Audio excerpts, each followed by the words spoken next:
केदारनाथ उपचुनाव में चुनाव प्रचार के आखिरी दिन आज गुप्तकाशी में प्रदेश के मुख्यमंत्री पुष्कर सिंह धामी जी द्वारा भाजपा प्रत्याशी श्रीमती आशा नौटियाल जी के पक्ष में एक विशाल जनसभा का आयोजन किया गया।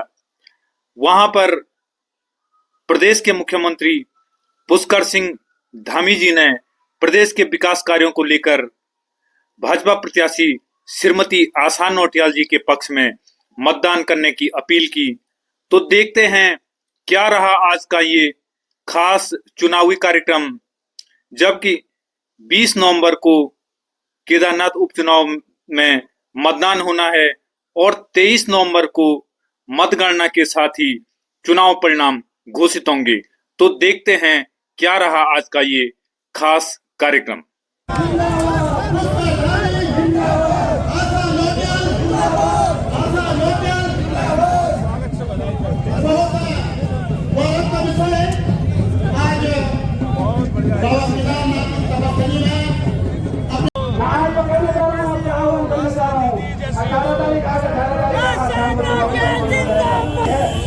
जनता पार्टी की है, जिला पंचायत के अध्यक्ष इधर बैठी हुई है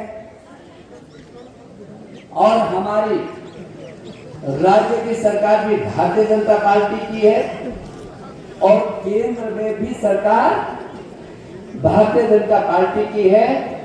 कांग्रेस दूर दूर तक सपने में भी नहीं है, दूर दूर तक सपने में भी नहीं है और इसलिए भी नहीं होगी क्योंकि ये उत्तराखंड राज्य है। ये कांग्रेस का तो नाम लेवा भी उत्तराखंड की धरती पर नहीं होना चाहिए, हमको भूलना नहीं चाहिए। ये जब हम अपने राज्य की मांग कर रहे थे, 50 सालों का संघर्ष था हमारा कि हमको भी विकास चाहिए।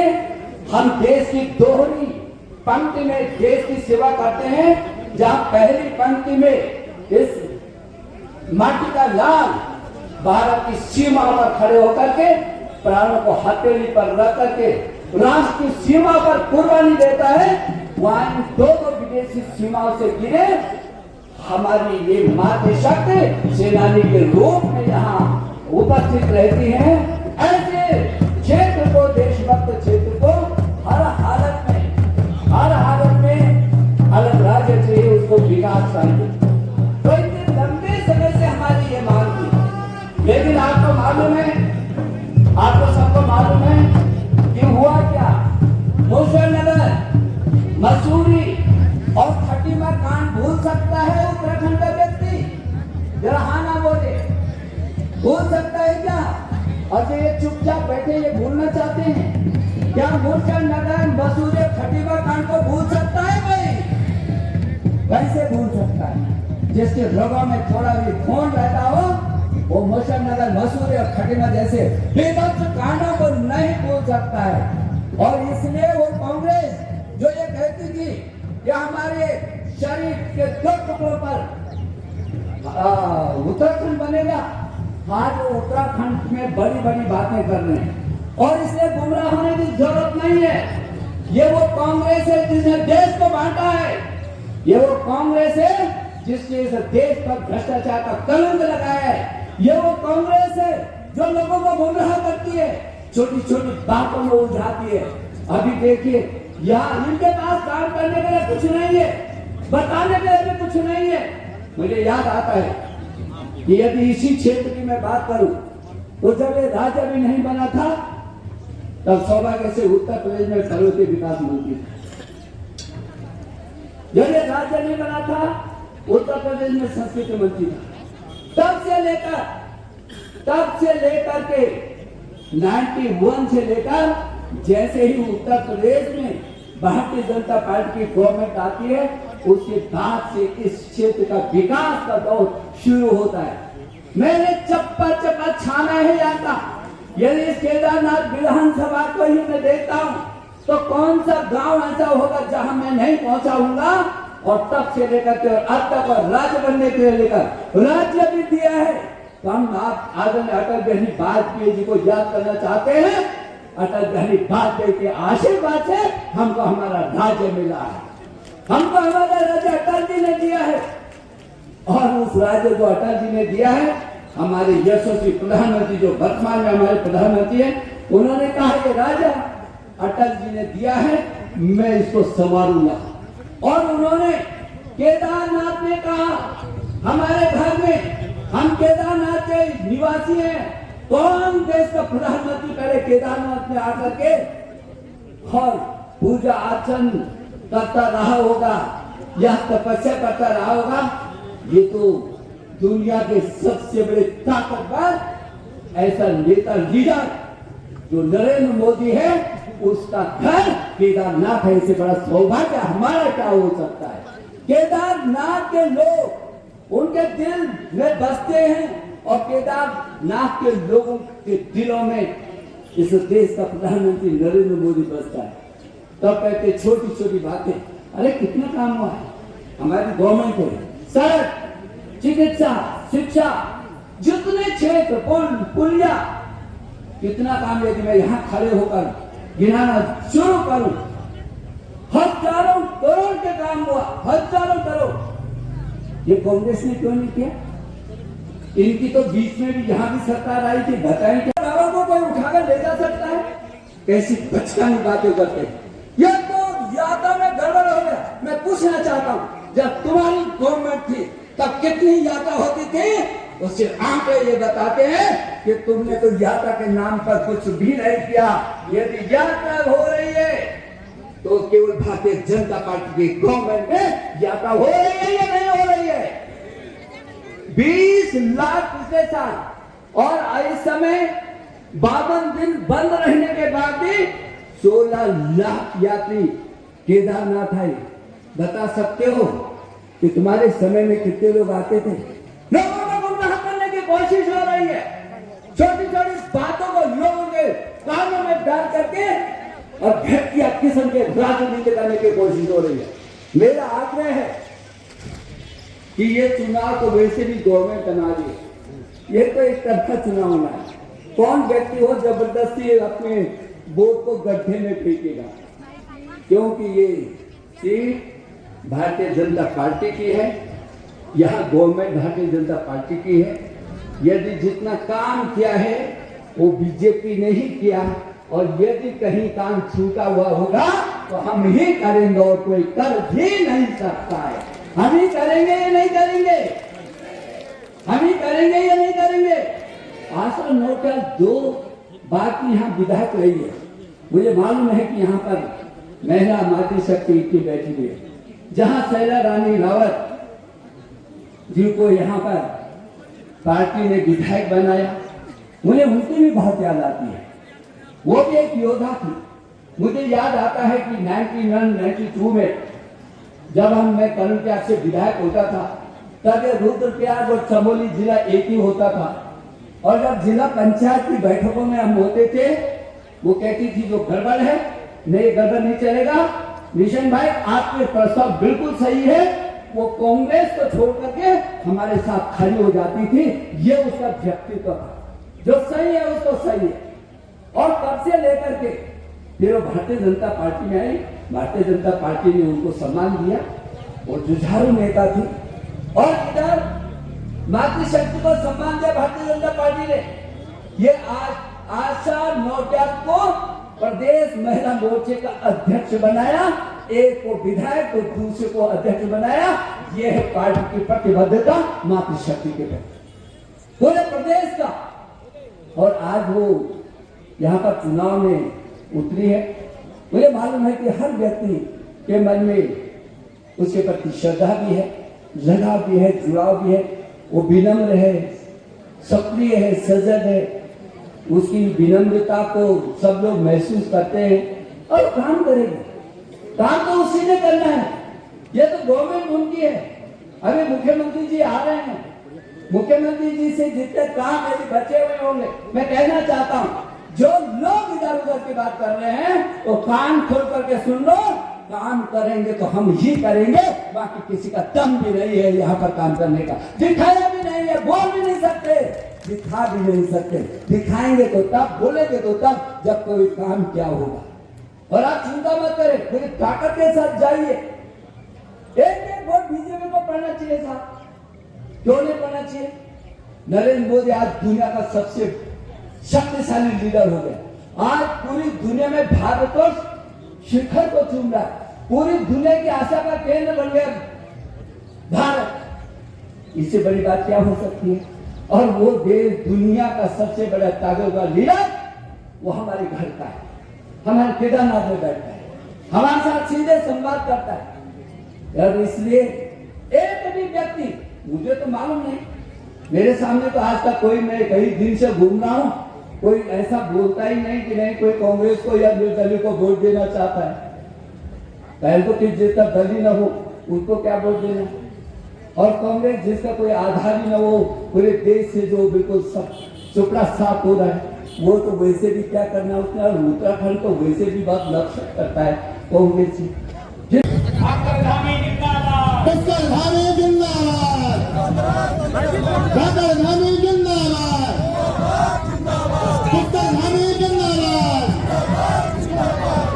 मुख्यमंत्री धाकर धामी का जो जोश खरोश के साथ स्वागत किया है, इसके लिए आप सभी का बहुत बहुत धन्यवाद, आपको नमन और वंदन।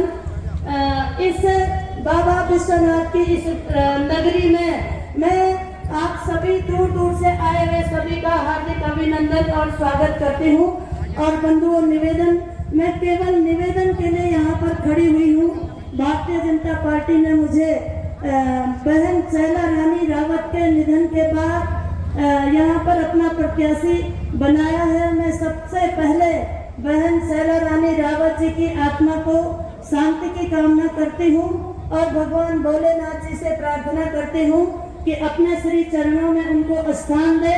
मुझे भारतीय जनता पार्टी ने अपना प्रत्याशी बनाकर आप सबके बीच भेजा है और मुझे आप सबका आशीर्वाद 20 तारीख को कमल के सामने वाला बटन दबाकर मुझे अपना आशीर्वाद देंगे और इस क्षेत्र को विकास की गति में आगे बढ़ाने में आप सहयोगी बनेंगे। बंधुओं, माननीय मुख्यमंत्री जी ने बहन शैला रानी रावत जी के निधन के बाद लगातार ये कहा था कि मैं यहाँ पे बहन शैला रानी जी के अनुपस्थिति में मैं यहाँ के विधायक के रूप में काम करूँगा। और अगस्त मनी आकर 750 करोड़ की योजनाओं की घोषणा की और उनके शासनादेश भी जारी कर दिए हैं। अब उन शासनादेश जो जारी हुए हैं, जो विकास कार्य यहाँ माननीय मुख्यमंत्री जी ने दिए हैं, उनको धरातल पर उतारने के लिए मुझे आपका आशीर्वाद चाहिए। और धामी जी की जो मंशा है यहाँ के विकास को आगे बढ़ाने की, उसको तेजी से आगे बढ़ाने में आपने अपना योगदान प्रदान करना है। जय बाबा तुंगनाथ की। बंधुओं, मैं लगातार आपके बीच में पहले भी रही हूँ, वर्तमान में भी हूँ। इससे पहले जब विधायक नहीं थी तब भी आपके बीच में रही हूँ। और आदरणीय मुख्यमंत्री धामी जी के द्वारा इस क्षेत्र के लिए लगातार जब भी मैं उनके पास गई हूँ, उन्होंने मुझे बहन समझकर कभी निराश नहीं किया।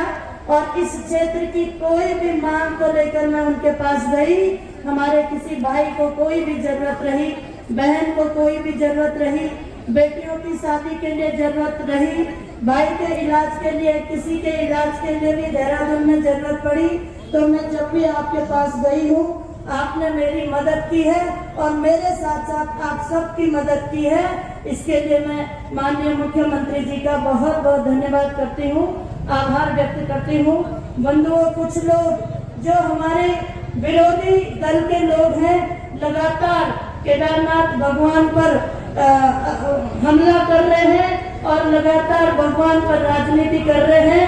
मैंने परसों चौथा में भी कहा था और आज भी यहाँ पर कहना चाहती हूँ, जिन लोगों के पास कोई विकास के मुद्दे नहीं है, कोई विकास उनके द्वारा हमारे क्षेत्रों में नहीं किया गया, आज वो हमारे भगवान को भी नहीं छोड़ते।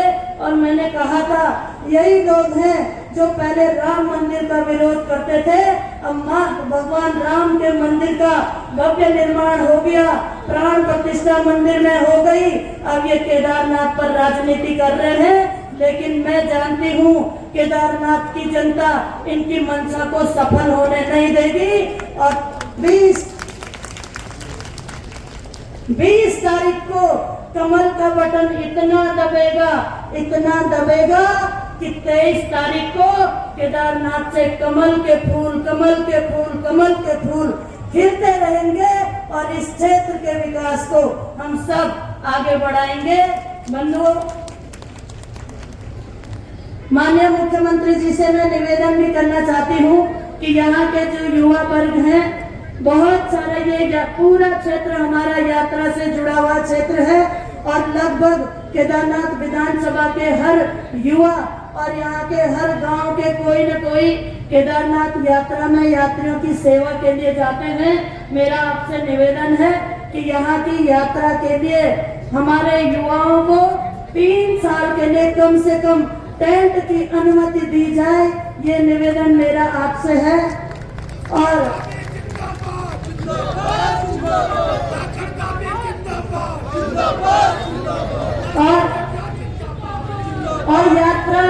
यात्रा प्रारंभ होने से पहले 2 महीने पहले यहाँ पर हमारे जो युवा वर्ग हैं, जो घोड़े, डंडी, कंडी, खच्चर, टेंट, ढाबा, रेस्टोरेंट और हमारे होटल और केदार धाम के जो हमारे तीर्थ पुरोहित है, केदारपुरी के जो हमारे तीर्थ पुरोहित हैं, उन सभी से के साथ बैठ करके प्रशासन के साथ मिलकर के हमारे युवाओं के द्वारा और केदारनाथ में व्यवसाय करने वाले सभी से जो भी सुझाव आएंगे, उन बैठकों के माध्यम से उन सुझावों के आधार पर जैसे पहले यहाँ से यात्रा प्रारंभ आगे तक होती थी, उसी हिसाब से हमारा करने का आपसे भी निवेदन करती हूँ कि इन युवाओं के साथ, यहाँ के व्यवसायों के साथ हम बैठ करके इस यात्रा को सुव्यवस्थित करने का काम करेंगे।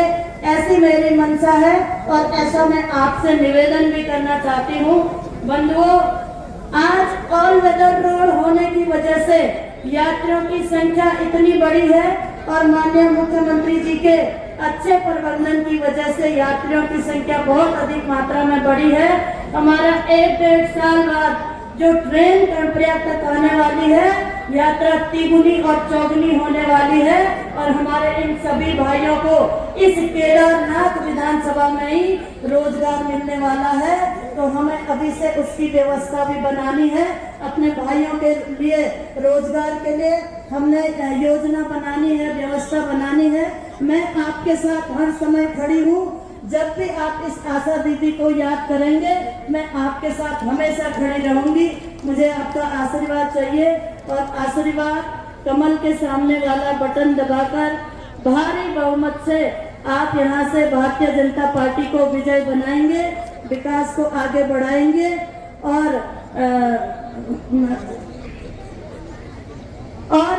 भारतीय जनता पार्टी को विजय बनाएंगे। कुछ लोगों ने कहा कि आशा नौटियाल ने क्या किया। मैंने आज ये पर्चा ला रखा है, ये मेरे 10 साल का विकास का जो खाका है, अगर किसी को जरूरत है तो इसको पढ़ सकते हैं। ये दोनों तरफ इसमें मेरे द्वारा किए गए विकास के कार्य हैं, आप इसको ले सकते हैं, पढ़ सकते हैं। और मैं ज्यादा न कहूँगी, ऐसे विकास आगे भी होता रहेगा। आप सबका बहुत बहुत धन्यवाद। जय बाबा केदार, जय बाबा केदार। जिस तरह से यहाँ पर चल रहा है, मैं इतना कहूंगी कि हुई धर्म की जीत सदाई, हुई धर्म की जीत सदाई, अधर्मी हरदम हारा है। सत्य सनातन के इस नगरी में, सत्य सनातन के इस युग में श्री राम हमारा नारा है, श्री राम हमारा नारा है। जय श्री राम, जय श्री राम, जय बाबा केदार, जय बाबा केदार। धन्यवाद। धाम की, काली मठ मैया की। भाइयों बहनों, मैं आज आप सबके बीच में, आप सबने जिनको लंबे समय से यहाँ देखा है, लंबे समय से जिन्होंने आपके बीच में काम किया है और काम ही नहीं किया है, जो लोग ये कहते हैं कि क्या काम किया है, वो अपना पूरा रिपोर्ट कार्ड लेकर आपके बीच में उपस्थित हुई है। आशा दीदी के समर्थन के लिए आप सबका आशीर्वाद मांगने के लिए आया हूं, आप सबका मत मांगने के लिए आया हूं। और इन्होंने जिस प्रकार से आपके क्षेत्र में रहकर काम किया है, जो इनका लगाव और जुड़ाव इस क्षेत्र से है, मैंने पिछले 3.5 साल में राज्य के मुख्य सेवक के रूप में देखा है। इन्होंने अनेक कामों के लिए अनेक बार मेरे पास आई हैं। विधायक में रहते हुए भी काफी प्रयास इस क्षेत्र के लिए किया है। आप सबके बीच में हमेशा बढ़ चढ़कर हर काम में भाग लेती हैं। जब ये विधायक थी तब इन्होंने अनेक कार्य किए, और जब विधायक नहीं भी थी तब भी अनेकों कामों के लिए लगातार मिलती रही है। इसलिए मैं आप सबसे यह निवेदन करने के लिए आया हूं कि ऐसी कर्मशील और समर्पित नेता को इस बार आप सब लोगों ने इस क्षेत्र से विधायक बनाना है। भाइयों बहनों, हमारे प्रधानमंत्री आदरणीय मोदी जी के नेतृत्व में और उनके मार्गदर्शन में आज हमारा राज्य देश का अग्रणी राज्य बनने की दिशा में आगे बढ़ रहा है। और उन्होंने इसी बाबा केदार के धाम से कहा था कि 21वीं सदी का तीसरा दशक उत्तराखंड का दशक होगा। भाइयों बहनों, उनका ये जो ब्रह्म वाक्य था, उनके मुख से निकले हुए जो शिव रूपी शब्द थे, वो शिव रूपी शब्दों का ही कमाल है कि आज पूरी घाटी में आज सकारात्मक रूप से परिवर्तन दिखाई दे रहा है। भाइयों बहनों, बाबा केदार पर उनकी अगाध आस्था है। ये किसी से छिपा हुआ नहीं है। जिस कांग्रेस ने देश के अंदर 60 सालों तक लगातार शासन किया, लगातार देश की हुकूमत को चलाने का काम किया, उन 60 सालों में कभी कोई प्रधानमंत्री यहां नहीं आया। भाइयों बहनों, आदरणीय मोदी जी पहले देश के ऐसे प्रधानमंत्री हैं जिन्होंने प्रधानमंत्री बनने के बाद 7 बार बाबा केदार के दर्शन करने के लिए आए हैं। एक बार भी 7 बार, क्योंकि उनके दिल में बाबा केदार और आप बसते हैं।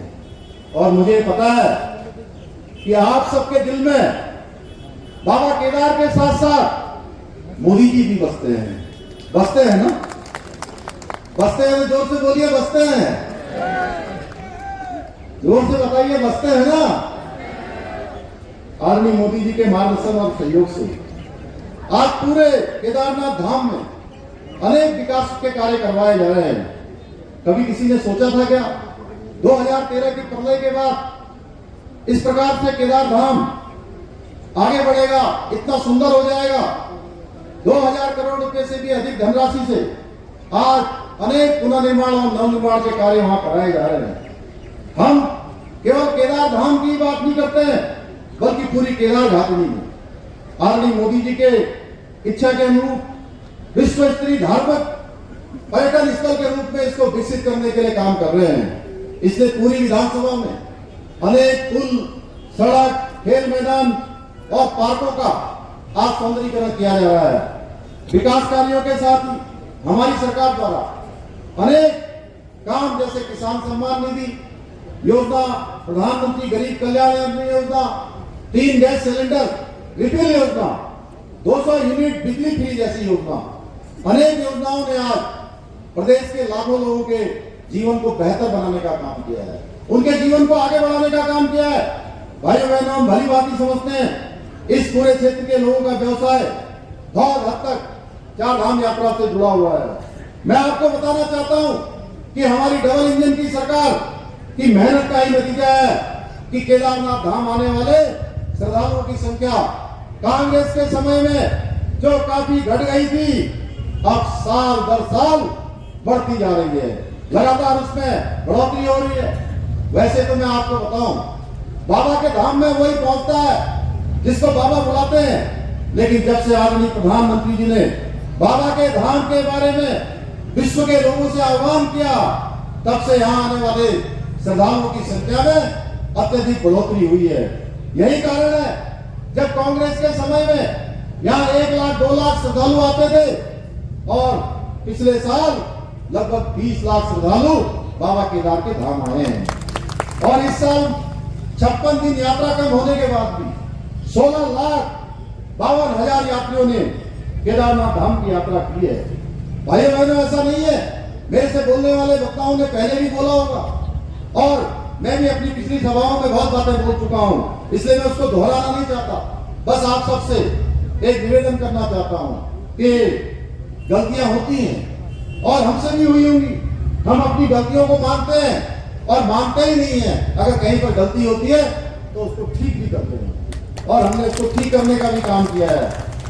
यही हमें और कांग्रेस में अंतर है।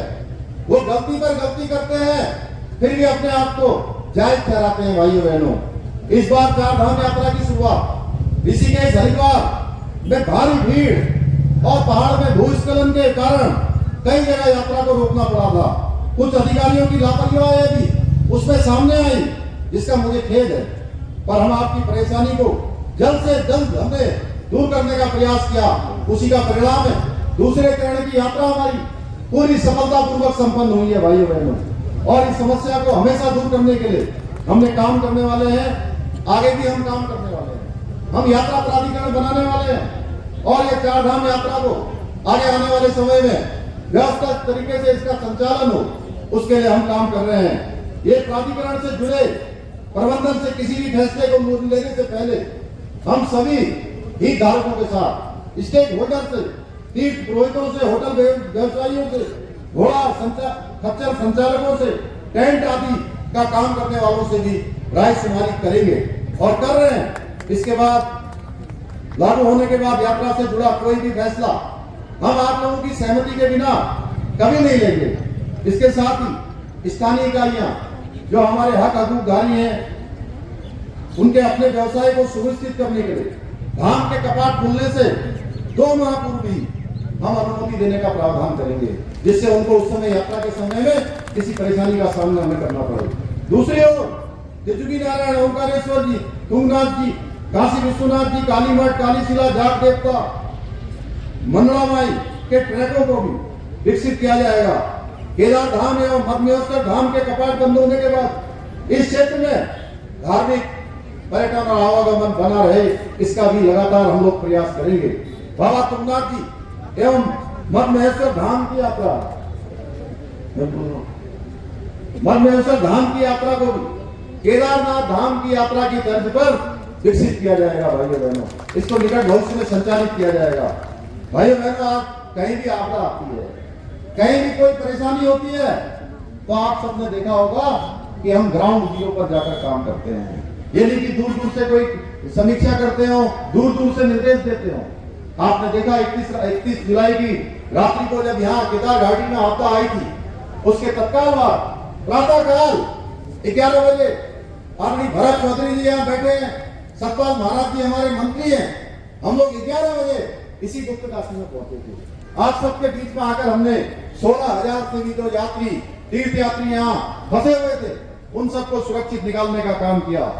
इतना ही नहीं, हमने यहाँ के जो प्रभावित हमारे व्यापारी थे, उनके बैंक खातों में भी तुरंत 10 करोड़ रुपए की धनराशि तुरंत उनकी सहायता के रूप में उनके बैंक के खातों में डालने का काम भी किया था। भाइयों बहनों, हम कांग्रेस की तरह नहीं है कि 2013 में आपदा आई और आप लोगों को आपके हाल पर छोड़कर चले गए। उस समय ये लोग अपने युवराज का, अपनी पार्टी के शहजादे का इंतजार करते रहे और जो राहत सामग्री यहाँ आनी थी वो दिल्ली में ही खराब होती रही, सड़ती रही, लेकिन यहाँ लोग उसका इंतजार करते रहे। भाइयों बहनों, कांग्रेस का शासनकाल पूरी तरह से तुष्टीकरण से भरा हुआ है। इन्होंने इस देवभूमि में लैंड जिहाद को बढ़ाने का काम किया, अवैध घुसपैठियों को बसाने का घिनौना काम किया है। इनकी मानसिकता अभी भी नहीं बदली है। अभी आप मैं देख रहा था 2 दिन पहले, इनकी पार्टी के पूर्व मुख्यमंत्री हरीश रावत जी कह रहे थे घुसपैठियों को यहाँ बसाने में क्या गलत है। एक वीडियो आप सब लोग भी देख रहे होंगे, एक वीडियो में है भाई साहब, कह रहे हैं इनको बसाने में क्या दिक्कत है। किसी हमारी बुजुर्ग महिला से बात कर रहे थे यहीं से, मैं उनसे कहना चाहूंगा, मैं इस बाबा विश्वनाथ के धाम से कहना चाहूंगा कि अब आप सुधर जाइए। आपकी तुष्टीकरण की राजनीति की वजह से ही आज राज्य के अंदर डेमोग्राफी का संकट पैदा हो गया है, राज्य के अस्तित्व को प्रश्न खड़ा हो गया है। पर ये हमारे राज्य में मुस्लिम यूनिवर्सिटी का सपना देखने वाले, आपको याद होगा 2022 का जब चुनाव चल रहा था तो ये लोग जहां हम कहते हैं बाबा केदार के धाम का हमारे प्रधानमंत्री मोदी जी के नेतृत्व में हम भव्य केदार और दिव्य केदार बना रहे हैं। भगवान बद्री विशाल का नवनिर्माण पुनर्निर्माण कर रहे हैं। 4 धाम ऑल वेदर रोडें बना रहे हैं। ऋषिकेश कर्णप्रयाग रेल लाइन बना रहे हैं। ये कहते थे कि हम सरकार में आएंगे तो हम मुस्लिम यूनिवर्सिटी बनाएंगे। भाइयों बहनों, इस देवभूमि के अंदर शर्म आनी चाहिए इनको कि ये मुस्लिम यूनिवर्सिटी की बात करते थे। 2022 के चुनाव में आप लोगों ने इनको अच्छी तरह से बता दिया कि उत्तराखंड के लोग क्या चाहते हैं, उत्तराखंड के लोग किस दिशा में बढ़ना चाहते हैं। भाइयों बहनों, ये हमारी भाजपा की सरकार है जिसने कड़ा धर्मांतरण विरोधी कानून लाकर लैंड जिहाद के खिलाफ कड़ी कार्रवाई करके राज्य की डेमोग्राफी को सुरक्षित करने का काम किया है। इसके अलावा हमने पूरे भारत का सबसे कठिन नकल का कानून बनाकर, कठोर नकल का कानून बनाकर 18,500 नौजवान युवाओं को नौकरी देने का भी काम किया है। भाइयों बहनों, गरीब माता पिता के बेटे बेटियों को निष्पक्ष तरीके से आज नौकरी मिल रही है। थूक जिहाद, दंगा करने वालों के लिए भी हमने कड़ा कानून बनाया है। इतना ही नहीं, मैं आज इस बाबा विश्वनाथ के धाम से कहना चाहता हूं कि हम आने वाले समय में जल्द राज्य की किसी प्रकार की अस्मिता के साथ छेड़छाड़ और खिलवाड़ करने वालों के खिलाफ भी सख्त भू का कानून लेकर आएंगे। सख्त भू कानून भी हम बनाने वाले हैं। भाइयों बहनों, आज ये कांग्रेस के नेता कह रहे हैं भाजपा महिलाओं का सम्मान नहीं करती। अरे बेटियों को तंदूर में जलाने वाले कांग्रेसी आज महिला सम्मान पर हमको लेक्चर दे रहे हैं, हमको उपदेश दे रहे हैं। भाइयों बहनों, मैं इन झूठे और मक्कार लोगों को बता देना चाहता हूं कि ये हमारी भाजपा की सरकार है जिसने राज्य के अंदर महिलाओं के लिए सरकारी नौकरियों में 30% का आरक्षण सुनिश्चित किया है। ये भाजपा की सरकार है जिसने लखपति दीदी योजना चलाकर प्रदेश की 1 लाख महिलाओं को लखपति दीदी बनाने का काम किया है। ये भाजपा की सरकार है जिसने उज्ज्वला योजना के तहत मुफ्त गैस सिलेंडर देकर प्रदेश की लाखों महिलाओं को धुएं से आजादी दिलाने का काम किया है। ये भाजपा की सरकार है जिसने देश के अंदर आदरणीय द्रौपदी मुर्मू जी को देश का राष्ट्रपति बनाया है और उत्तराखंड के अंदर श्रीमती रितु खंडूरी को विधानसभा का अध्यक्ष बनाया है। इतना ही नहीं, हमने यहाँ पहले स्वर्गीय शैला दीदी और आभासा दीदी को विधानसभा का टिकट देकर मातृशक्ति का सम्मान देने का काम किया है। भाइयों बहनों, कांग्रेस को अपनी हार इस चुनाव में साफ दिखाई दे रही है और कांग्रेस वाले इतने डर गए हैं कि अब वो दिल्ली देहरादून वाले लोगों से भी कह रहे हैं कि आप लोग वोट करने ही मत जाइए वहां। अरे वोट डालने मत जाइए। केदारनाथ विधानसभा के मतदाताओं से गुहार लगा रहे हैं कि आप लोग वोट देने मत जाइए। जब इनके सारे प्रोपेगेंडा फेल हो गए तो ये लोगों को वोटिंग के दिन घर से न निकलने का अपील तक करने लग गए हैं। मैं पूछना चाहता हूं कि आखिर कांग्रेस के लोग जनता से वोट न देने का अधिकार क्यों चाहते हैं, क्यों चिढ़ते हैं कि आप लोग वोट दें? आखिर ये प्रश्न केवल मेरा नहीं है, ये प्रश्न आप सबका भी होना चाहिए। नहीं है, कोई नाराजगी भी नहीं है। लेकिन भाइयों बहनों, 5 साल तक विधायक थे, एक ही बात का रोना रोते रहते थे। मैं क्या कर सकता हूं? मेरी सरकार नहीं है, मेरी कौन सुनेगा? भाइयों बहनों, मैं कैसे काम करूं? केवल काम न करने के लिए बहाना बनाते थे, जबकि हमारी सरकार के द्वारा उन्हें विधायक निधि के रूप में ही करोड़ों रुपए की धनराशि दी गई। लेकिन वो धनराशि कितनी है भरत सिंह की भाई साहब? कितनी है धनराशि? वो लगभग 6 करोड़ की धनराशि वो वापस चली गई। भाइयों बहनों, जिससे आपके यहाँ का सड़कों का निर्माण होना था, बिजली की लाइनें लगनी थी, स्कूल अस्पताल बनने थे, खड़ंजे बनने थे, कहीं पर पैदल चलने वाली सड़क बननी थी, पेयजल की योजना बननी थी, वो वापस चली गई। यानी कि ये विधायक महाशय ने उसको निकालकर क्षेत्र का विकास करने तक की जहमत नहीं उठाई। और मैं 3.5 साल से राज्य के मुख्य सेवक के रूप में काम कर रहा हूं। अब मैं इस पे तो झूठ नहीं बोलूंगा, लेकिन मैं विश्वनाथ जी की कसम खाकर कहता हूं, बाबा विश्वनाथ की कसम खाता हूं कि एक दिन भी भाई मनोज रावत जी मेरे पास किसी काम के लिए नहीं, न कभी उन्होंने मेरे को कभी कहा कि केदारनाथ विधानसभा का। और ये आशा दीदी से तो मैं थक गया। रोज जब देहरादून आती तब कहती है कि मुझे मिलना है। रोज जो है कोई ना कोई एप्लीकेशन लेकर आती है। कभी कहती है बच्चियों की शादी के लिए दे दो, कभी इलाज के लिए दे दो, कभी किसी की फीस के लिए दे दो, कभी कोई अस्पताल में भर्ती है उसके लिए दे दो, कभी किसी जरूरतमंद को घर में आवश्यकता है उसके लिए दे दो, कभी सड़क बना दो, कभी ये स्कूल का उच्चीकरण कर दो, यहाँ शिक्षक लगा दो, यहाँ का गुप्तकाशी में अस्पताल बना दो। अनेक बार ये हमारे पास है और ये हो सकता है कि मैं उनको थोड़ा नापसंद होऊंगा कि मेरे पास नहीं आया, ऐसा नहीं है, क्योंकि वो अपने भाषणों में शायद सब जगह मेरा नाम ले रहे हैं, इसलिए मैं कह रहा हूं हो सकता है मुझे कम पसंद करते होंगे, लेकिन चलो मुझे कम पसंद करते हो तो मेरे से पहले तीरथ सिंह रावत जी थे, उनसे भी कभी मिलने नहीं गए, मैंने यहाँ आने से पहले उनसे भी बात करी, और तो और त्रिवेंद्र जी 4 साल मुख्यमंत्री रहे, मैंने उनसे भी बात करी। यहाँ से जाने के बाद वो जब परसों आए थे तो मेरी उनसे भी टेलीफोन पर बात हुई, उन्होंने कहा मेरे से भी कभी मिलने नहीं आए। अब आप स्वयं अंदाजा लगाइए भाइयों बहनों उस समस्याओं को लेकर, अरे भैया जिसका व्यापारी केदारनाथ से बाहर हो, व्यापारी केदारनाथ से बाहर हो, कामकाजी केदारनाथ से बाहर हो, जो यहाँ से बाहर रहकर यहाँ की राजनीति करना चाहते हो, वो ये यहाँ का विकास क्या खाक करेगा क्या? आप स्वयं लोग ये प्रश्न केवल मेरा नहीं है भाइयों बहनों, आपको याद होगा ये वही भाई मनोज रावत हैं जिन्होंने शिवलिंग को पत्थर कहकर सनातन को ठेस पहुंचाने का काम किया था। भगवान शंकर की जो हम आस्था, अगाध आस्था और श्रद्धा के हमारे केंद्र हैं, भोलेनाथ, बाबा केदार, बाबा तुंगनाथ, त्रिजुगी नारायण भगवान, ओंकारेश्वर भगवान, वो कहते हैं पत्थर की मूर्त है, पत्थर है। आप बताइए, मैं आज उनसे कहना चाहता हूं, मैं आज उनसे कहना चाहता हूं कि जिनकी आंखें पत्थर होती है, जिनकी आंखें पत्थर की होती हैं, उन्हें शिवलिंग भी पत्थर लगता है। जो भक्त होते हैं महादेव के, उन्हें कंकड़ में भी संकड़ लगता है। जो भक्त होते हैं महादेव के, उन्हें कंकड़ में भी संकट लगता है।